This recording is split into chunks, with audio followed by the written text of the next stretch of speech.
Police officer who caused a woman's arm to be amputated during a crash will be sentenced. It happened in 2018. You may remember investigators say police officer DeJora Phillips ran a red light, hitting Lisa Williams' car.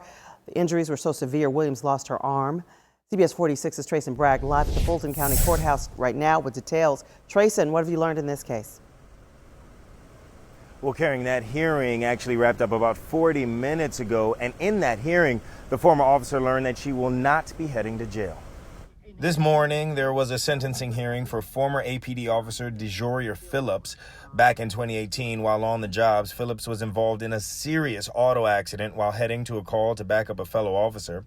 Lisa Williams, the other driver, lost an arm during the crash.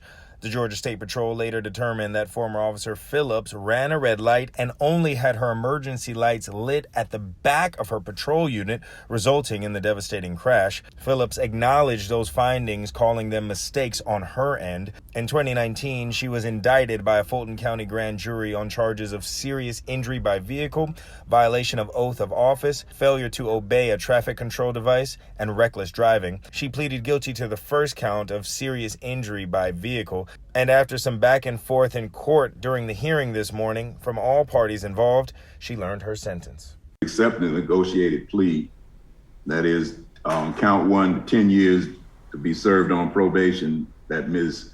Phillips not engaged in any law enforcement activities for 5 years, that she volunteered to work with amputees for 100 hours in a 1 year, within a 1 year period. Now, the judge also ordered that Phillips pay restitution to Williams in the form of $200 per month. That was also in line with the DA's recommendation. Here's something important to note here. Williams says she still owes over $36,000 in medical bills to Grady Hospital and needs $90,000 to pay for a prosthetic arm.